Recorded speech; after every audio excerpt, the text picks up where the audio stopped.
Merci, Madame la rapporteure. La parole est à Monsieur Serge Bardy, rapporteur pour avis de la Commission du développement durable, pour 5 minutes.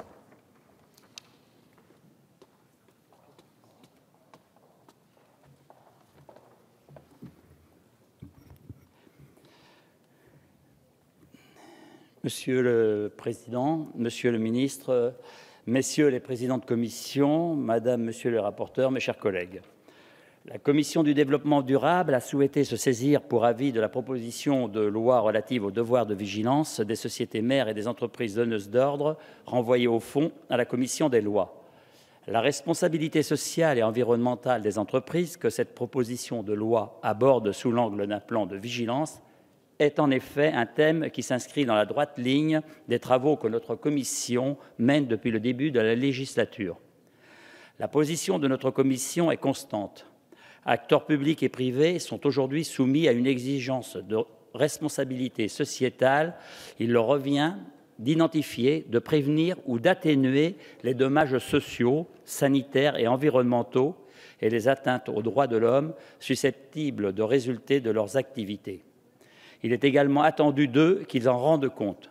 Notre commission a ainsi rapporté sur la proposition de résolution européenne relative à la publication d'informations non financières par les entreprises, déposée par Madame Danielle Auroi, en militant pour une obligation européenne de rapportage avec un haut niveau d'ambition.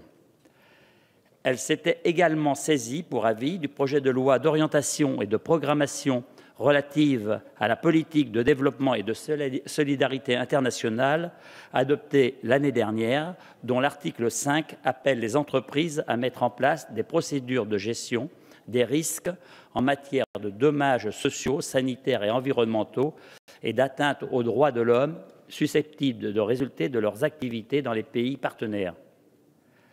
La proposition de loi que notre Assemblée examine aujourd'hui est donc une première traduction législative de cette exigence que nous nous sommes fixée à nous-mêmes, je dis bien première, car il s'agit de la formalisation pour la première fois dans notre droit d'un corpus juridique international de référence jusqu'alors non contraignant, mais connu et pratiqué par les entreprises concernées par la proposition de loi déclaration tripartite de l'OIT, droits de l'homme inscrit dans la Charte des Nations Unies, principe directeur de l'OCDE à l'attention des entreprises multinationales.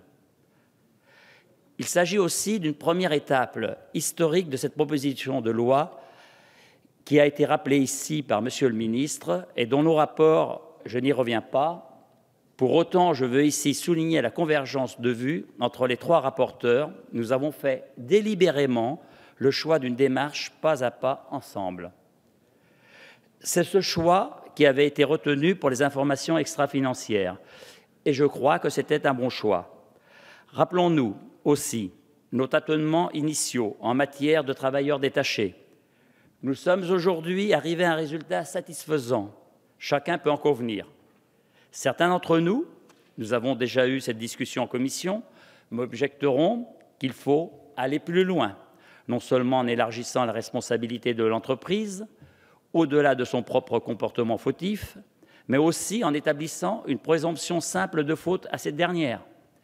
Aller plus vite, en étendant l'obligation nouvelle que constitue le plan de vigilance à toutes les entreprises, quelle que soit leur forme juridique et leur taille au-dessus de 500 salariés.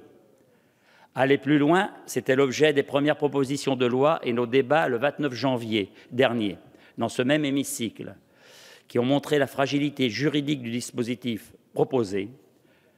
Nous avons fait le choix d'une nouvelle obligation légale, un plan préventif alimenté par les bonnes pratiques contenant les mesures raisonnables destinées à prévenir les atteintes aux droits de l'homme, à l'environnement et à la santé publique, ainsi que les pratiques de corruption. Tout manquement à cette obligation légale entraînera d'abord l'engagement de la responsabilité de l'entreprise défaillante dans les conditions de droit commun et la sanction à la fois réputationnelle et financière. Aller plus vite et abaisser le seuil d'application à 500 salariés, ce serait exiger d'entrée de la firme multinationale et de la PME la même diligence raisonnable.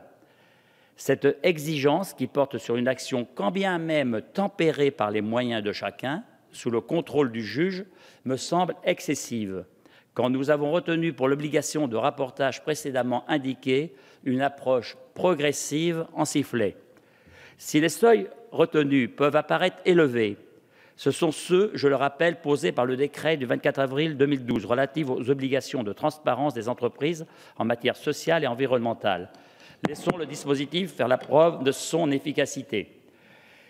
Dissipons les craintes des entreprises. Nous pourrons par la suite, comme nous l'avons fait pour le rapportage, élargir à d'autres formes juridiques et à d'autres tailles des entreprises concernées.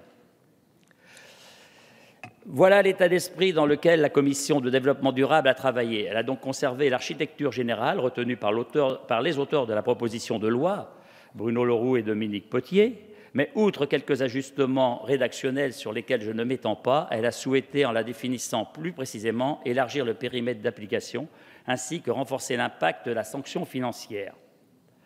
Elle s'est enfin montrée attentive à ce que le champ de décret d'application ne soit pas large au point de dénaturer le degré d'applicabilité immédiate de la proposition de loi et a souhaité le limiter aux seules modalités de présentation et d'application du plan de vigilance. C'est une avancée. Pour ma part, je crois que cette proposition de loi. Monsieur le rapporteur, je vais vous demander de conclure. Je vais terminer. Merci, Monsieur le Président. Est une avancée par rapport à la situation que nous connaissons aujourd'hui et dont nous ne voulons plus. Je suis persuadé que, pour ces raisons évoquées ci-dessus, que nos débats seront fructueux et que nous amènerons sans nul doute à voter ce texte. Je vous remercie. Merci, Monsieur le rapporteur.